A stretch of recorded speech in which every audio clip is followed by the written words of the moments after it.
Un riche homme d'affaires a pointé un laser sur les fesses d'une belle femme, proclamant qu'elle gagnerait 200 $ si elle se laissait fesser. Attiré par cette alléchante récompense, l'homme s'est précipité.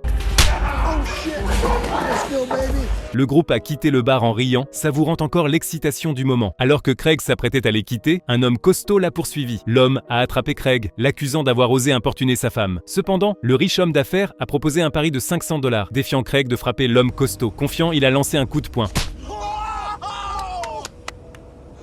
À son réveil, il s'est retrouvé chez le riche homme d'affaires, le nez cassé et une boule de papier fourrée dans la poche. Il a voulu appeler sa femme pour l'informer, mais son téléphone n'avait pas de signal. Malgré la raclée, il avait au moins gagné 500 $. Encore étourdi, Craig est sorti de la pièce et a découvert que le riche homme d'affaires organisait une fête bruyante. Ne voulant pas s'attarder, il a remercié l'homme d'affaires et s'est apprêté à rentrer chez lui. Cependant, l'homme d'affaires a insisté pour qu'il reste le temps de se remettre et a demandé à sa petite amie de le prendre en photo. Sans gêne, il a ouvert son coffre-fort devant eux pour prendre des médicaments, révélant qu'il était rempli d'argent. Vince, les yeux brillants de convoitise, a suivi Craig dans la salle de bain pendant qu'il se lavait le nez. Vince lui a dit que le coffre-fort contenait plus de 200 000 $. Il a annoncé son intention de voler l'argent, ce qui a choqué Craig. Celui-ci voulait juste rentrer chez lui au plus vite, refusant de prendre un tel risque. Cependant, Vince avait bien compris que Craig était particulièrement à court d'argent en ce moment. En fouillant un peu, Vince a découvert que l'homme d'affaires cachait de grandes quantités de drogue chez lui et n'oserait pas appeler la police même s'il perdait des dizaines de milliers de dollars. Sous l'influence persistante de Vince, Craig a commencé à flancher. Vince lui a promis que s'il maîtrisait la femme, il pourrait se partager le butin à parts égales. Les deux hommes ne sont sortis de la salle de bain, l'air de rien, mais l'homme d'affaires n'a pas perçu le danger. À peine leur avait-il servi un verre que Vince l'a plaqué contre le mur avec un couteau. Craig a saisi l'occasion et a immobilisé la femme par derrière. Cependant, malgré l'insistance de Vince, l'homme d'affaires a refusé de révéler le code. En fait, le coffre-fort était constamment ouvert et n'était jamais verrouillé. Pendant que Vince maintenait l'homme d'affaires, il a ordonné à Craig d'aller chercher l'argent dans la pièce. D'un simple geste, Craig a ouvert le coffre-fort qui, comme prévu, n'était pas verrouillé.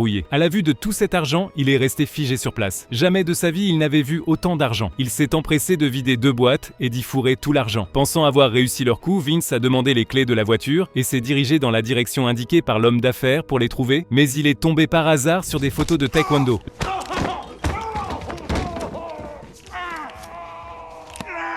Fucking cool it!